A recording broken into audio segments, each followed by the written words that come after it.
As of lately it seems that everybody is trying to tell you when then how the world will end. Some scenarios are far more familiar and likely than others. Those that are widely discussed in the media range from infectious diseases to nuclear war all the way to collisions with massive asteroids. While they are all vastly different from one another, they all share one thing in common: they're all able to effectively end the human species once and for all. But all of these scenarios fall short when compared to one thing: black holes. We're all familiar with them, but what exactly is a black hole? Black holes are regions of space where the gravity is so high that the fabric of space and time has curved back on itself, taking the exit doors with it. But what does that even mean, and why are black holes black? Well, any large object such as a black hole, star or planet has a certain escape velocity that is needed to escape the pull of gravity on that object. For example, Earth's escape velocity is about 11 kilometers per second. Move that fast and you could escape Earth's pull and fly off to the edge of the universe, but chances are you'll probably be pulled in by something's gravity eventually. But that's not the point. The stronger the gravity an object has, the higher the escape velocity is. Now, black holes have some of the highest gravitational pulls in the entire universe. In fact, black holes are theorized to have singularities where gravity pulls you with infinite force, but we'll get to that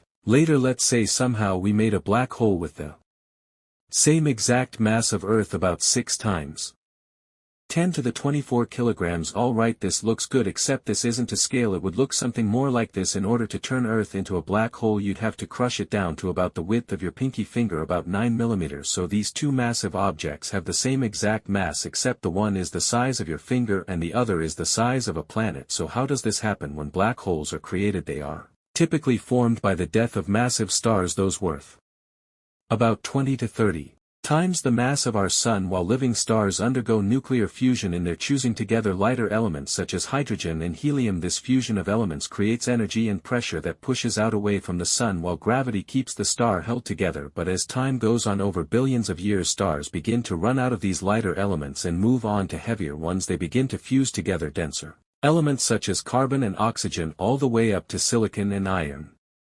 Except here lies the problem: iron can't fuse with anything. There isn't any more energy being produced, so the power of the star's gravity takes over, collapsing the star under its own weight until it explodes in what we call a supernova. The outer parts of the star fly hundreds of thousands of miles into space, while the core continues to collapse under its own weight and becomes densely compressed. Remember how Earth has an escape velocity of about 11 kilometers per second. Well, and after all that, the core of what was the star is still massive enough, about 2.5 times the mass of our Sun, and dense enough. The escape velocity of the core becomes much greater than the speed of light, over 300,000 kilometers per second. This forms what we know as a black hole. An area of space is created where nothing, not even the fastest thing in the universe, light, can escape. But let's have some fun with it and dive into one. Imagine just for a moment that you are aboard a spaceship, but not any normal spaceship, one that can defy physics, one that could accelerate you to any extremely high velocity, even higher than the speed of light. This is completely impossible, but it's okay because you know your spaceship can reach any speed imaginable. You have no fear of black holes and decide to fall into one. In the quest of science, you choose the supermassive black hole at the center of the Milky Way galaxy, Sagittarius, a star. This behemoth of a black hole is over 88 million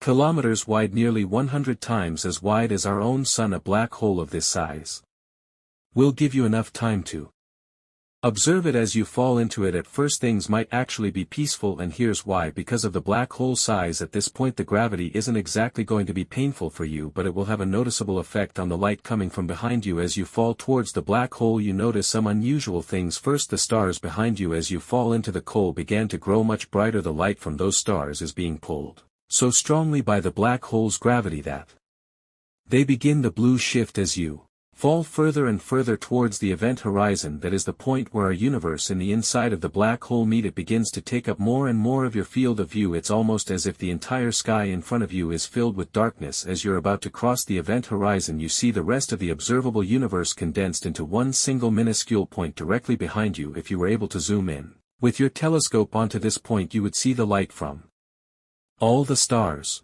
and the galaxies in the universe, but you would also see a very dim red glow. You remember this is the cosmic microwave background, or CMB. It's essentially a map of the electromagnetic radiation left over from the Big Bang. The very instant that the universe came into being, the dim red glow you would see is actually this radiation being boosted into the visible spectrum, and then finally it goes dark. You have crossed the event horizon, and it's only darkness from here on out. You realize that It's time to get to work before you get ripped apart by the black hole's gravity. So you begin to observe, except you don't see anything. There is no light. The view out of your cockpit window is completely and literally black. There is nothing to see, there's nothing to observe. You began this journey to dive deeper than any human could into a black hole to discover what truly lies there, but there is nothing. You know the singularity of the black hole lies ahead, where our physics and mathematics fail, and you came to figure out why, but you can't. The answers are right in front of you, but you have no way of observing it. Your journey has come to an end, and it's time to leave this black hellhole. You attempt to turn your spaceship around and thrust away from the black hole at speeds not even light can match, but there's a problem. Your spaceship's instruments that are designed to detect the flow of gravity so you can orient yourself aren't exactly working the way you expected them to. They're